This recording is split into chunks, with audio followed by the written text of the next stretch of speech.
The door flies open suddenly and a loud voice belts out. "Hold it right there." I whirl around in a panic to see an odd-looking man standing in the doorway. It's Junichi Yanagashita. He's the guy who hired us. "I heard that, Chidi. Where'd you go calling my product junk? That's disrespectful." Chidi gave him an apologetic look. "Whoops, sorry about that." "You should be, but whatever. If you really have doubts, then have a try for yourself." Mr. Yanagashita pulls a bottle of burning hammer from his coat pocket. Yeah, I'd recommend against trying that personally, because just based on what happened with Kano, maybe he was just allergic or something, but I don't know. Based on like what's going on with Osawa and everything, I'm like worried that there might be some crazy like virus in there or something. Who knows? So, sister products include Del Sweets, Cellulose, Better Sweater, Dom Pepperon, Power Burn Z, Mr. Thin, Nega Chow, and Super Nega Chow. At first glance, it looks like some kind of energy supplement, but the cheapo label gives an immediate impression of sketchiness. "Go on," says Yanagashita. "Give it a go." Chidi reaches out to take it. But no sooner does she grab the bottle than Mr. Yanagashita shouts out once more. "Wait, hold on." Oh god, he's gonna make her pay for it, isn't he? "What?" Chidi squawks. "What gives?" "You two. You're both good, stomach-wise?" "Stomach-wise?" "Yeah. Drinking this stuff on an empty stomach can cause some pretty nasty problems. So just make sure you eat or drink something beforehand. Doesn't matter what, really." "Oh, so that's what happened to Kano." "Well, that explains that." "Wait, nasty problems?" "Yeah. Such as what, I ask?" "I'd rather not say. Nobody would buy it otherwise." "Seriously?" "It's all good, I just had lunch," Chidi says. She flashes a carefree smile. "Well, I haven't eaten yet. But on the other hand, I've been guzzling as much iced tea as I can to fill myself up. It's probably safe for me to try this stuff." No. We're not having that. I'm gonna be mad if it actually turns out that we have to have that. I wonder what happens, though, if I pick C. I'm kind of curious. Let's try it. Wait, is this that stuff that gives you visions or something?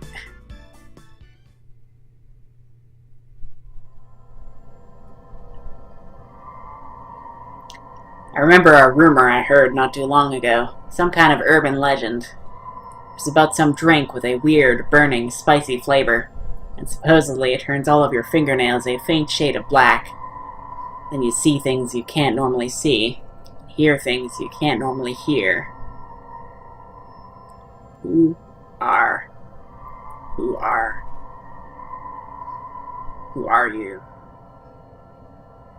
Who are you? Who are you? Who are you? I'd heard some college students talking about hearing voices like that, swearing this mystery drink could have that effect. It's a little unnerving. Still, I really doubt it could be true. I stick the bottle of burning hammer into my mascot head mouth. Oh, she's drinking it. Great. Well, whatever. If she dies, it'll be easy to fix.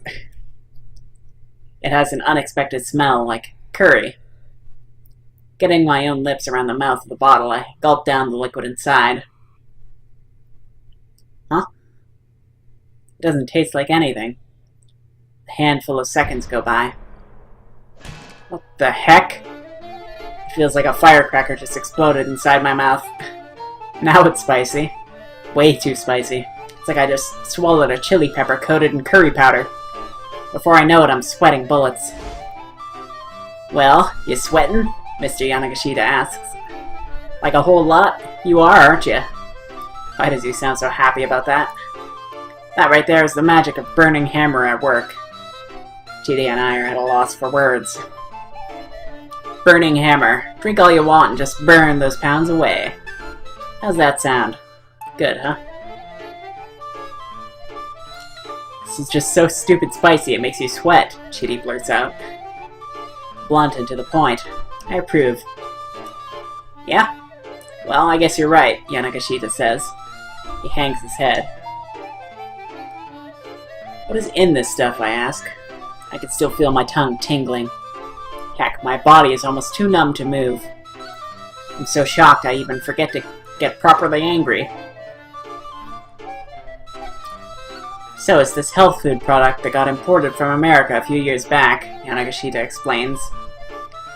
But the import agency went out of business not long after and couldn't move the merch.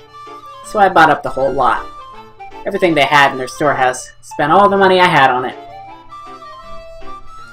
Chidi arches an eyebrow. How much did it cost you, she asks. 1 million yen for 300 bottles. I can scarcely believe my ears. There's no way you're gonna make that back. 300 bottles at 1 million yen for the lot. It's roughly 3,333 yen a piece. That's like 35 bucks for, or well, like 30 bucks American for just like some supplement that makes you sweat that's super spicy. Each one of these teensy little bottles costs over 30 bucks. You got ripped off, man, Chidi says. You really think so? Huh. Yeah, you're probably right. He hangs his head even more despondently. This is the sort of thing they'd sell in 100 yen shops or something. Ouch, Chidi, moving in for the kill. 100 yen shops, really? Mr. Yanagashita lets out the heaviest of sighs. I'm starting to feel pretty bad for the guy, actually. Don't let it get you down, sir, I say, hoping to comfort him. But Mr. Yanagashita just lets out a sob-choked sigh. A deep breath, emphatically exhaled, often a sign of disappointment, stress, or unrequited love. Also a way of expressing the anxiety brought on by massive debt. One has no money to give, only sighs. Right around now, Minorikawa is in the company of someone inclined to sigh this way. Really? That's a jump? That's a weird jump.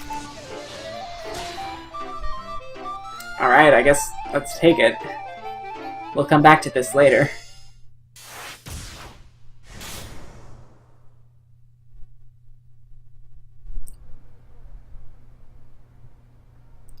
No, it's just... Toyama let out a long, heavy sigh of resignation. It's the scratch cards that were in 4-star general gossip. A type of lottery card featuring areas printed with a special silver ink. These silver inked areas can be scratched off with just a fingertip or a coin to reveal potential winnings, providing a quick speed lotto fix. In order to prevent the symbols or letters underneath the silver from showing through, the back of the card is printed in black. Somehow you always seem to lose when you've got your hopes up, but manage to win when you least expect it. That's where the problem is. And what is the problem? If you shine a light on the card from behind, you can see where the winning symbols are. Whoa. I messed things up dealing with the printing company. All of this, he gestured vaguely. It's my fault, my responsibility. He proceeded to explain the situation in detail. Word was quick to leak on the internet that there was a way to find the winning symbols. Suddenly, thousands of cardholders turned up en masse to collect. Heaven Publishing was hit with a massive financial liability, and the employees rushed to flee a sinking ship.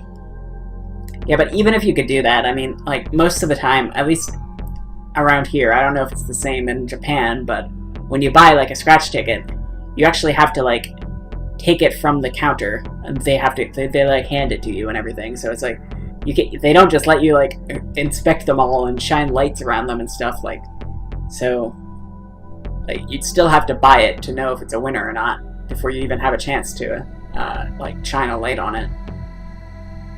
But then again, I guess employees could abuse that and steal them, so there's that.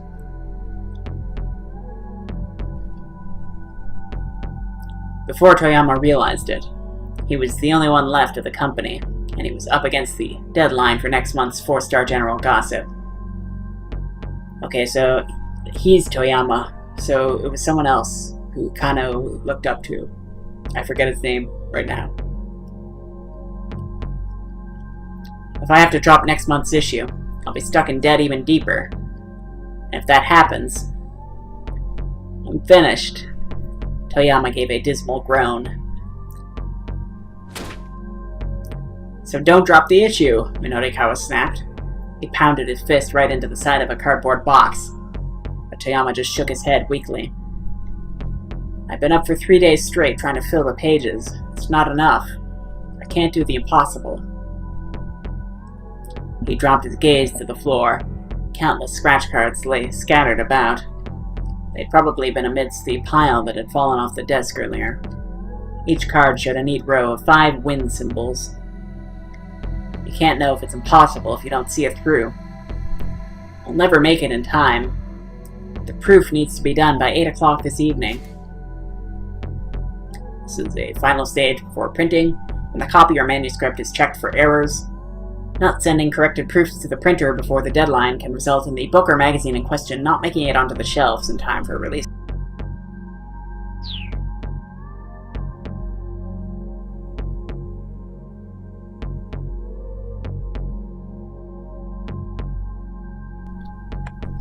Well then, Minotikawa thought to himself. He let out a sigh, then held his hand out to Hana. Hana, would you mind giving me that hose? Hana gave her father a quick look, then handed the rubber hose to Minotikawa. This won't be necessary. He tossed the rubber hose into the trash, then jabbed his finger at Toyama. Show me the layout and the draft proposal for next month's issue. Toyama blinked a few times in disbelief. Huh? You can't possibly be serious. I'm trying to help. Now show me the layout and the proposal before I change my mind.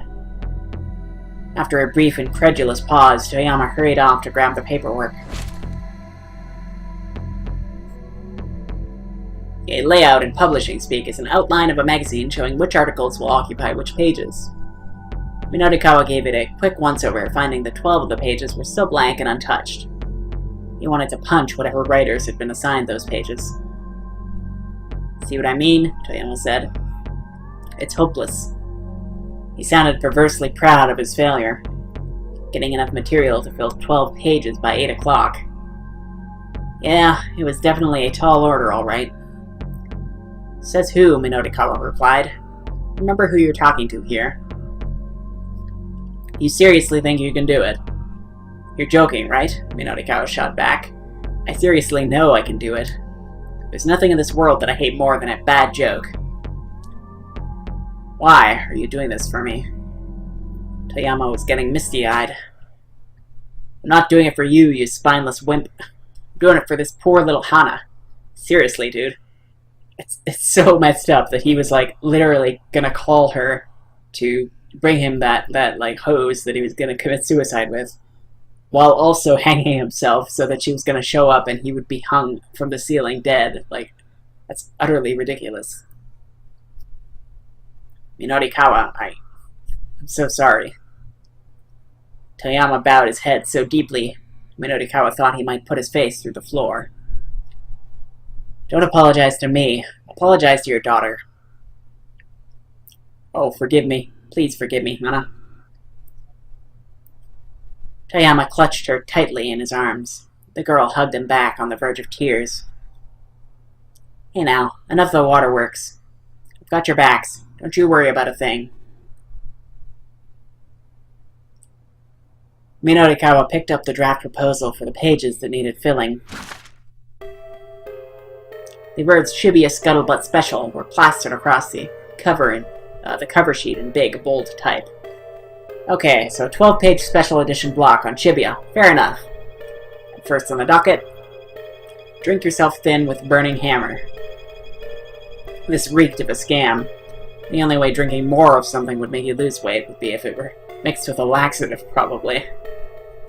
Still, there wasn't enough time to tweak the layout plan now.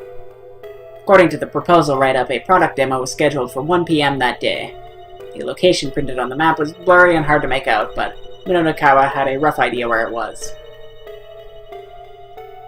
It looked like he didn't have much of a choice but to swing by in hopes of getting more material. He scanned further along into the proposal. Society of Surveillance. Hidden cameras installed throughout Shibuya. The rise and fall of Shibuya's Vigilante Squad. Where are they now? Washed up screenwriter showcase. Sexy Squared. Twins share top prize at local university beauty contest. Shibuya Now. Black market organ trafficking in Shibuya. Shadowy foreign crime syndicate exposed. That sounds like it could be something. Those 7 pieces were to fill the 12 empty pages. That was the plan, at any rate, but there wasn't enough material there to make any headway. The Shibuya Now article didn't even have any proposed content. This sucked hardcore. It didn't look like there was much material for the rise and fall of Shibuya's Vigilante Squad either. The notes suggested that a few years prior, a group of youngsters in Shibuya had banded together to help fight crime in their neighborhoods. At this point, however, things had flipped around completely and they'd become a gang of street punks themselves. Is that SOS, then? A turn to the dark side. It had the makings for an interesting article, to be sure, but tracking down this gang would take time. Minotokawa was personally intrigued by the one about organ harvesting in Shibuya. The rumor was that organs were being smuggled out of Southeast Asia and fenced locally at a tremendous price. There was even a plan to ascertain the authenticity of these claims. Fascinating. If Minotokawa was going to be spending all day gathering other material, though, he didn't have much time to spare for it. Shibuya Now, the rise and fall of Shibuya's Vigilante Squad. Black market organ trafficking in Shibuya. Minotokawa decided that one of those 3 would have to go. He thought about it long and hard as he stared at the draft proposal. There was a good chance he'd really screw himself over if he picked the wrong one. Finally, he decided to cut...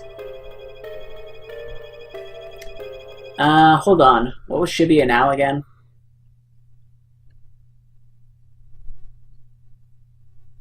Let's see.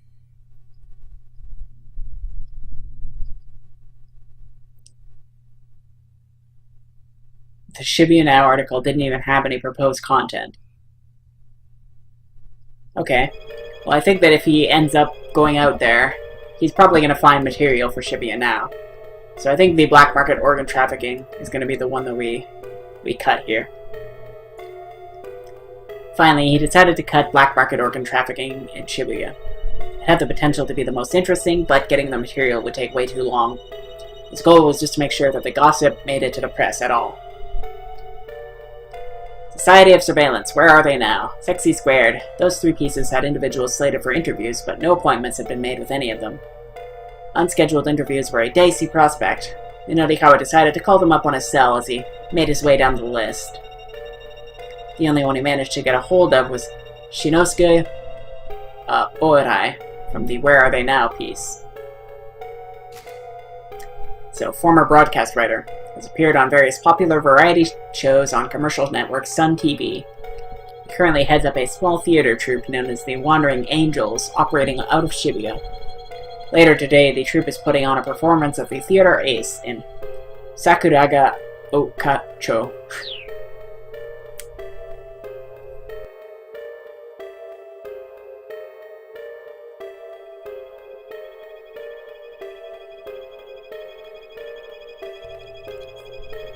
He said he'd be willing to give a 15-minute interview after 2:30. Minotokawa sighed. He'd just have to get material from the others in a more impromptu fashion then. Putting his nose to the grindstone, he started throwing together a schedule for the day. Was it possible to get all that material and write it all up and still finish the whole thing by 8 o'clock? It was no use. No matter how he tweaked it, none of his simulations ended with him having proof ready on time. He just needed one more thing, and that was another writer. Minotokawa zoomed through his contact list, calling up all the freelancers he knew. The results were depressing. Answering machines. Overseas on business. In the hospital. Currently doing time. Before long, he had called everyone he could think of except for one novice freelancer, Chiaki Iso. Chiaki was a bit of an odd duck, a reporter who was scared of talking to people. Minarikawa had never known anyone who became so hopelessly flustered in a one-on-one setting. In such a rattled state as to be unable to speak, Chiaki's tendency to become flustered is famous among her freelancer writer colleagues. Once she conducted an hour-long interview during which she only managed to ask her interview subject's name. Yet another chapter in the legend of hopelessly flustered Chiaki. If she couldn't talk to people, she certainly couldn't do interviews. And if she couldn't get any real interview content, she wouldn't be able to write much in the way of copy. Would she come to his aid if asked? Quite probably. The issue is whether she would hinder more than help.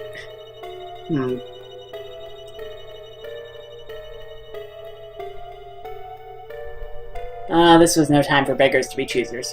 He decided to call up Chiaki.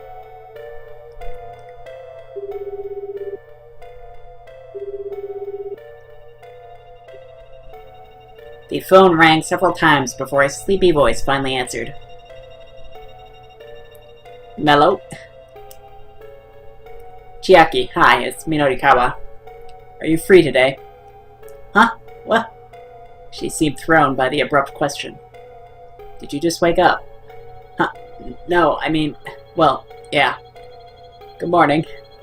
Her voice still sounded half asleep. It is only like 11:20, right? So then, I'm guessing you don't have any work slated for today, as usual. Pretty much. No work, no money, no food. Nothing to do except sleep. If I'm not awake, I can't dwell on how hungry I am. She didn't sound well. Almost like she literally didn't have anything to eat. Well, I've got work for you. I'm over at 4-Star General Gossip. Get over here ASAP. What? You really mean it? That seemed to finally wake her up. Yeah, but hurry. Minorikawa decided he'd assigned Chiaki to the Shibuya Now piece. I want you to start by getting interviews off the street around Shibuya Station. Street interviews? Chiaki's voice came out as a nervous squeak. But, Mr. Mino, street interviews aren't really my, Kid, you were just telling me how you couldn't afford to eat. Can you really afford to be picky right now? Well, I mean, I guess not.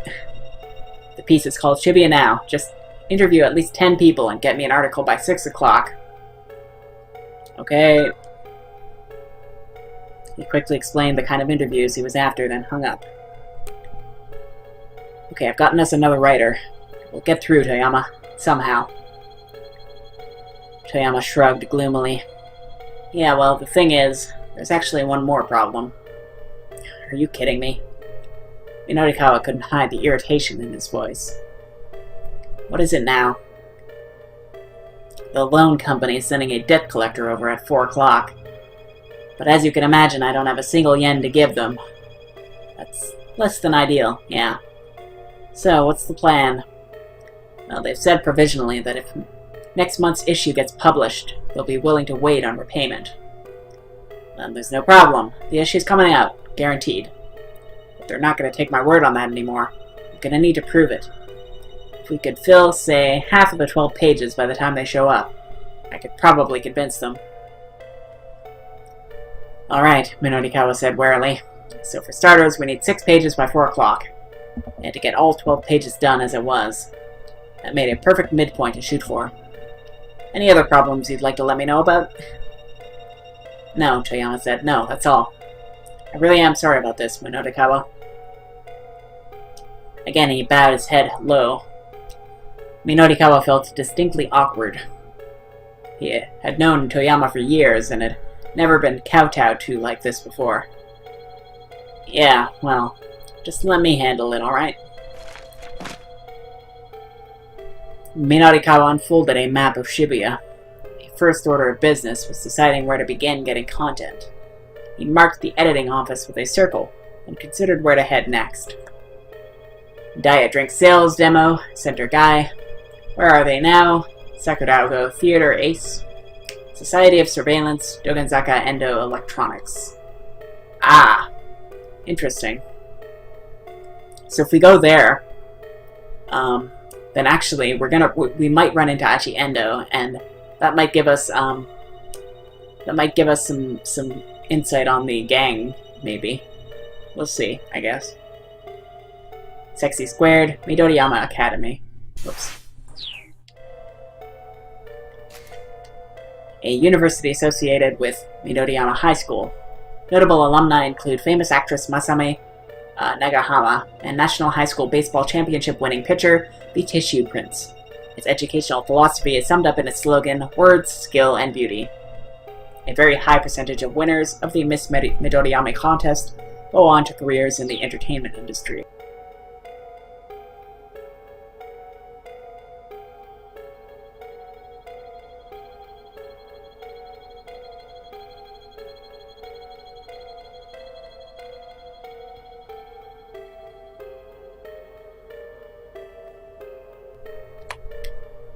The diet drink sales demo was at 1 o'clock, and the interview with Shinosuke Orai was for Where Are They Now was slated for 2:30, so those times are set. The question was what to do in the interim.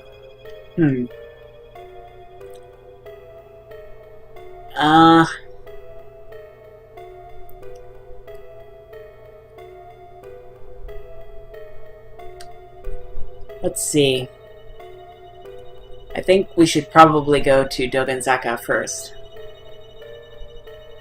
It was a bit of a hike, but maybe he should go to Dogenzaka and check out Endo Electronics. Yeah, that should give him what he needed to put together the Society of Surveillance piece. Okay, I'm heading out. Don't even think about doing anything else stupid while I'm gone. Got it? Minorikawa hustled out of the editing office, hoping Toyama would take his admonition to heart. Interestingly, I didn't see him write any emails to Osawa, so... I wonder if we were to check with Osawa. Yeah, so he didn't actually get that email.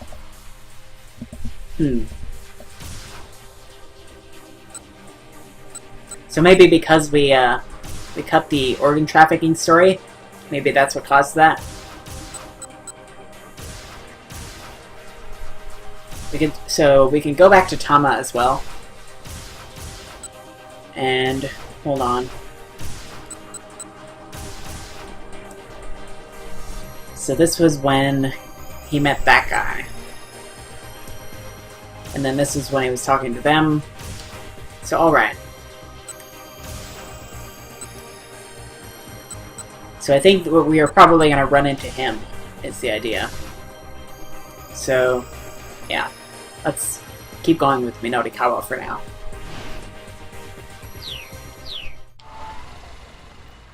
A taxi came by just as Minorikawa stepped outside. Well, you again. It was Kimizuka's taxi again. What can I say? I know how to sniff out a guy who's going places. Really? Well then, Dogenzaka ASAP. Son of a bitch. Minorikawa bristled. I beg your pardon? That son of a bitch you wanted to give a piece of your mind, sir. Was he waiting for you like you expected? Oh, yeah. I damn well did give him a piece of my mind, too. Glad to hear it, sir. The taxi sped off.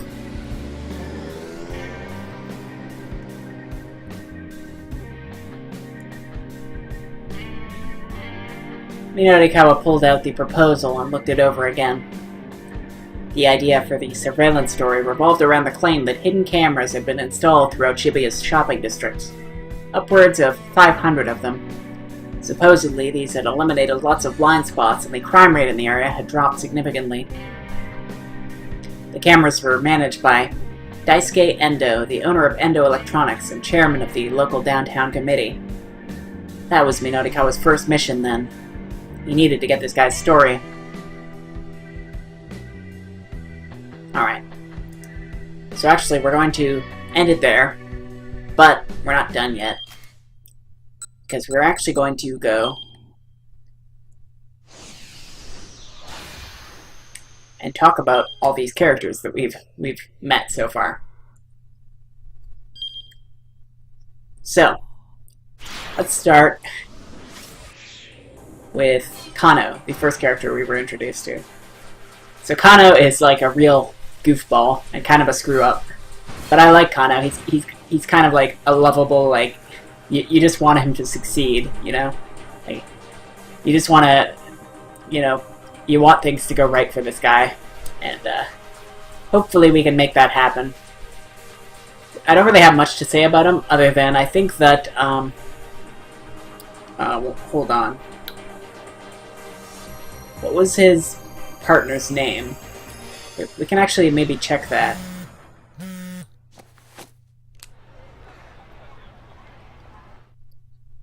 So, let's see. It's not Kuze.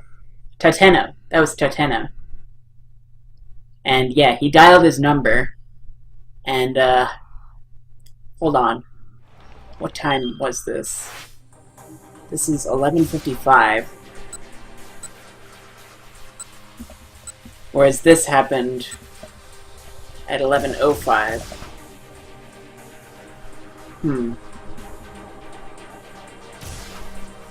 Well, anyway, yeah, we were talking about Kano, so... So Kano is... I think that Tateno is probably the guy with the gun, anyway. But I don't know, the times don't really line up for that phone call, so... So that might not be true. Hold on, let me get back to the title screen. Yeah, so that's Kano. Next we were introduced to Achi. And Achi is another character who's a pretty interesting, fun character.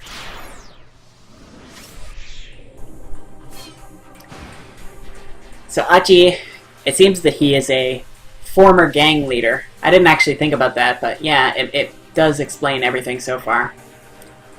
But he's also kind of like a little bit of a goofball, but also kind of like a he's got like a heart of gold, but also he's a little naive, a little like he doesn't like know people very well, I guess. I don't know best how to describe it. Maybe aloof. But anyway, it seems like he and Hitomi are really hitting it off, so that's probably going to be a thing. Then we've got Minorikawa. So Minorikawa just seems like a good guy all around. And I guess his story is going to revolve around making sure that this manuscript in this magazine happens and everything comes out at the right times. There's going to be a lot of time management here, and it's going to be really interesting to see how that plays out. Then we've got Osawa, who we still don't know exactly how he's connected to Maria and Hitomi, but right now my theory is that Maria and Hitomi are the twins that won that pageant or whatever, and Minorikawa's gonna need them for the interview or whatever. But yeah, Osawa. We've still got some stuff to do with him. We don't know where his story is gonna go now that he isn't being or he isn't receiving that interview email from Minorikawa. So yeah, there's that. And we've got Tama, who is like a complete enigma, but I think we will learn more about her as things progress. Right now, my theory is that she has amnesia, but only time will tell. So, next time we're going to keep going with Minorikawa, I think. So until then, take care, and I will see you then.